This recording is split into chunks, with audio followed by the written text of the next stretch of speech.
Thanks, James. I'd like to start by thanking everyone for the opportunity to present today. It's truly an honor. Today's presentation, I'd like to focus on the major changes that we are all witnessing and talk about the impact of telehealth as it has forever changed the environment that we all live in. So as James mentioned, we've had significant changes in the last 3 months. So let's start with a review of what it looked like way back in history. And for us, that is the last 3 months.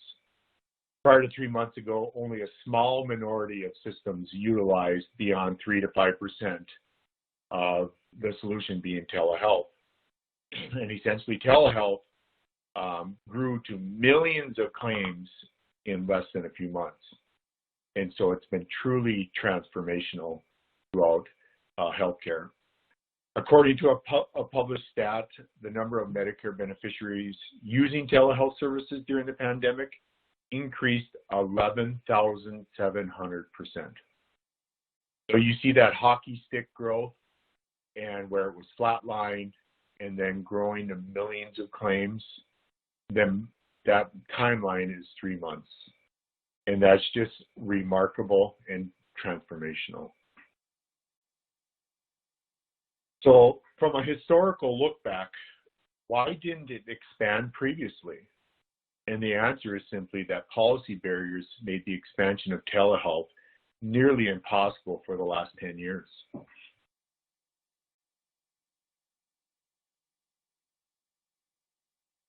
It was recognized that in the early days that telehealth was in desperate need in rural areas, but this ended up being a catch-22 because policy was written around making it available to rural areas.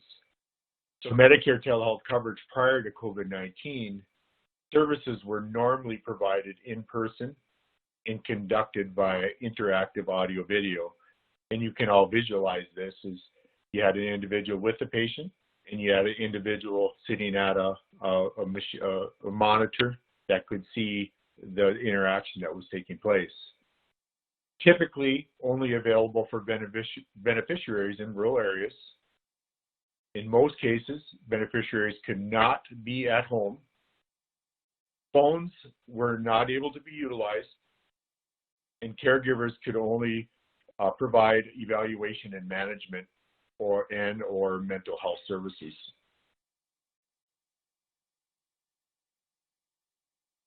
Virtual check-ins, these were not services that would normally occur in person, and they were brief and paid at a very low rate. And they could only be offered to established patients. As the rest of the healthcare, telehealth especially, these could only be offered by practitioners who could utilize those EM codes from a HIPAA code and a CPT code perspective. So telehealth going into the future, what's happening in telehealth today?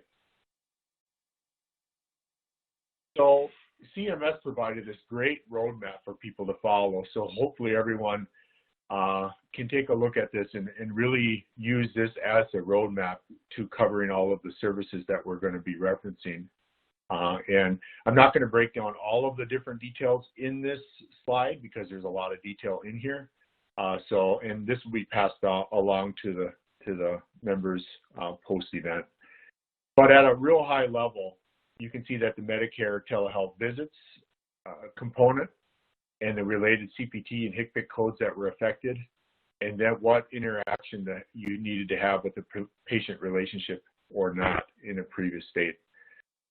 So same with virtual check-ins. You have the roadmap for the CPT codes and the HIPAA codes associated to that, and also what it means to be brief, the 5 to 10 minute check.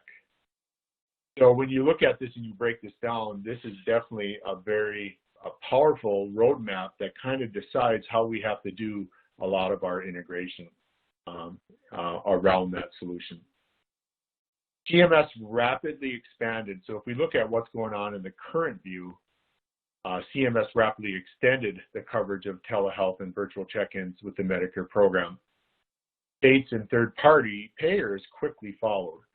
We had that really rapid hockey puck growth But what we saw was a really quick response from CMS and third parties to follow to allow for this pandemic relief.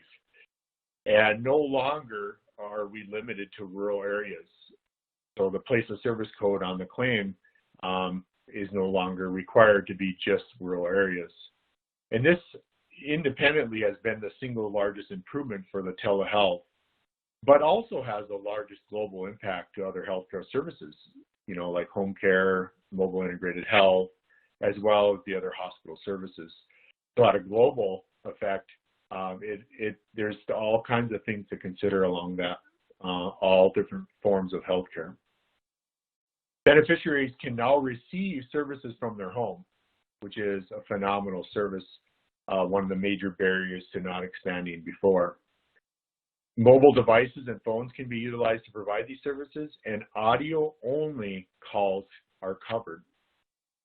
An expansion of practitioners that can provide the services, like STO-TPT.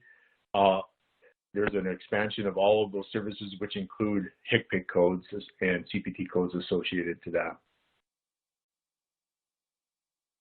Okay. So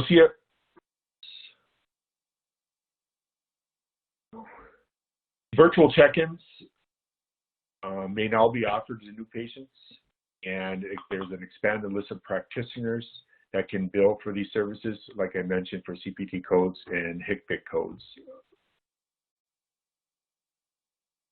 So what does the future look like? With so many changes happening so quickly, everyone is looking into a crystal ball and trying to predict the unpredictable. It's important during these times that we have a telehealth program that can allow flexibility and adjust to those changes. The COVID-19 pandemic is putting a strain on the healthcare system, but accurately capturing and documenting cases for the coronavirus can really provide a nice blueprint and roadmap going into the future. But one of the things to consider that is often not talked about is the training aspect of this for the staff and team. Training providers and staff on policies and practices and the protocols of using telehealth services, including things that we just don't think about, like scheduling, documentation, billing, referral processes, specialty care and urgent care and emergency care services, and so on and so forth. It's a lot of information to cover. Recapturing volume and revenue quickly with telehealth will be critical to the return of financial stability. Telehealth is growing a segment of AR, so the accounts receivable side, for most organizations, which means that they must utilize analytic-driven approach to boost that volume, maximize their revenue, and accelerate cash to resume normal operations. New systems deployed must be efficient and integrated into the clinical workflows to maximize reimbursement and allow the needed scale. New systems also must be deployed, need to have a strong focus on healthcare specific relatedness to the HIPAA compliance, as this flexibility offered during the pandemic will likely be removed.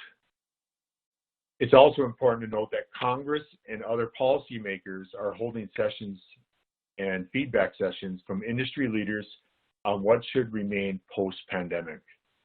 All the current pandemic updates are being considered, but careful consideration is being considered on the following items, which are care from anywhere, which is a huge deal, or the lift of the rural requirement, continuation of the expanded practitioner services, which are the new CPT codes and HIPAA codes for OT, ST, PT, and so on.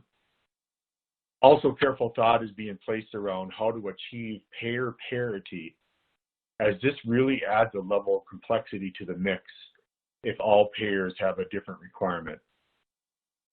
And just as a recent update, as of just a few days ago, all of this week, a new bill was introduced that would allow telehealth practice anywhere for up to 180 days beyond the pandemic ending.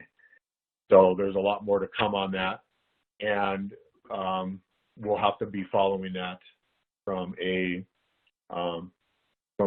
industry knowledge perspective. So with that, James, I'm going to turn it back to you.